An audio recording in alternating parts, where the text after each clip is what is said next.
My name is Lucy McLean. My reproductive organs are intact, yet I have been unable to find a suitable marriage partner. At least one I'm not related to. And we have rules about that for a reason. So the geniuses behind Fallout were too obsessed with diversity that they didn't stop to think what it meant for the premise that sets the entire show into motion. Fallout is set in a dystopian future where the planet is still struggling from the aftermath of a nuclear war. During the height of the Cold War, a conspiracy involving a nefarious corporation called Vault-Tec sets off a nuclear apocalypse that levels all the major cities of Earth and leaves the rest of the planet as an irradiated wasteland. Just in time for this apocalypse, Vault-Tec builds an elaborate system of subterranean bunkers to shelter the wealthy from the nuclear fallout on the surface. You can secure your family's future by reserving a spot in a state-of-the-art underground vault from Vault-Tec. The Fallout TV show starts off several hundred years into the future in Vault 33. Vault 33 is an isolated community with a utopian mission to save America by repopulating and reclaiming the Earth's surface. But Vault 33, like its neighbors 31 and 32, has one major problem. They lack the genetic diversity to keep their population from collapsing. It's over. We are screwed. You see, in the real world, whenever two individuals have relations, they pass on to their offspring two alleles, which are two different forms of the same gene. Usually the dominant alleles dominate, creating the biological traits that we all have, and most of which have been selected by centuries of evolution to be viable. Yes, science! People who are related have recessive alleles at the same genes, so their offspring are more likely to have only recessive alleles for those genes. Newsflash, some of these alleles are recessive for a reason. That's why inbreeding has a nasty side effect of creating less robust offspring with each new generation, giving us historical marvels like the Habsburg gene, a classic example of what happened when the royals kept it in the family. That's why when you have eyes for your cousins, you risk creating one of the beauties from the hills have eyes, and when you take the wrong turn into your siblings, you create the latest addition to the Odettes from Wrong Turn.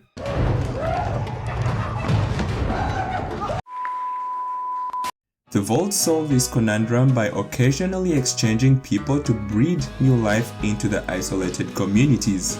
In the first episode, Fallout's main protagonist, Lucy McLean, is on the other end of one of these exchanges. She is a bright-eyed bride-to-be and also the daughter of Vault 33's leader, Hank McLean. Lucy is elated to finally be married and begin a new chapter of her life as a mother, just like one of her closest friends. This marriage is extremely important to her, as is finally getting the opportunity to mate with an outsider. A breeder. Something she makes clear when she turns down her implied former love interest and cousin, Chet. Lucy, I love you. We all know that, Chet. Messing around with your cousin, it's all well and good for kids, but it's not a sustainable long-term sexual practice, you know? Yeah, I know.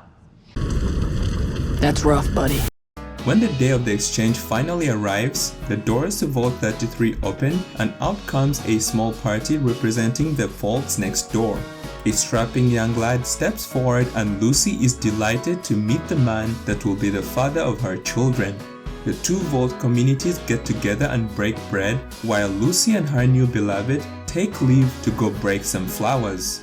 When the pipes are cleaned and better instincts prevail, it starts to become clear that something is rotten in the state of Denmark.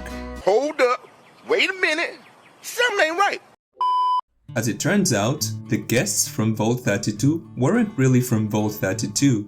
They were raiders from the surface that used the exchange's cover to get into Vault 33. The raiders get to work immediately, unleashing mayhem on the Vault dwellers and taking their leader Hank hostage. Lucy barely makes it out of her short-lived marriage alive and is captured by the raiders.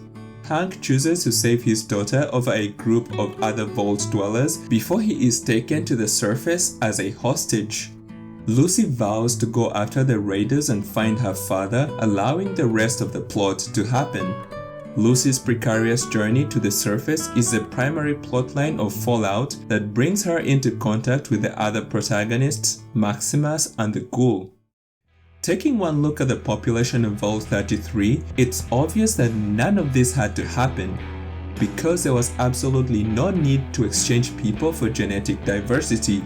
As arranged, we offer you seed and parts for machinery. In exchange, we offer you a breeder. Not a great plan. Right from the beginning, Vault 33 is a diverse community with all races on the planet well represented, almost like this casting had to check off every color on the DEI checklist. The truth is, breeding in an isolated Vault community over generations would cause a phenotypic convergence. All people in the Vault would eventually develop similar traits, just like the Habsburgs got that legendary chin. Only at that point would it be necessary to do the kind of exchange that we see in episode 1 and assume all the risks that come with it. But this is not the community that we see in Vault 33. What we have is a racially diverse community that clearly has the genetic diversity to maintain a healthy population. No shit. While we share more than 99% of our DNA as human beings, what little we don't share has enough variation to express differences in our traits like height, hair, eye color, and melanin in our skin. Race is a combination of such physical traits, and racial diversity inherently suggests genetic diversity. A racially diverse Vault 33 has all the genetic diversity it needs to maintain a healthy population without having to expose itself to the risk of infiltration from dangerous marauders.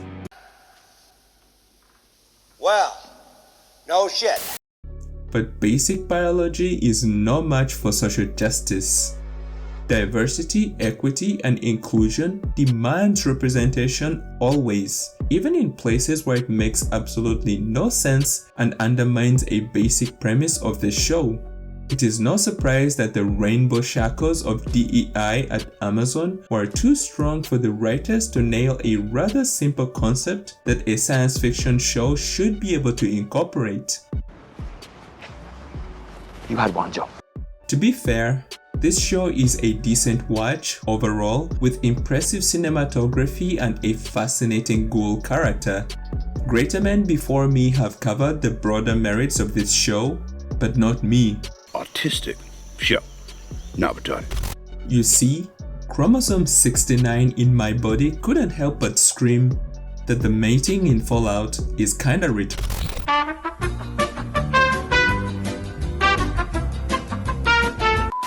Thanks for watching. Please subscribe to the channel and let me know what you think in the comments down below. I appreciate all the fine specimens that tune into these videos. You stay tuned and stay cool. Okie dokie.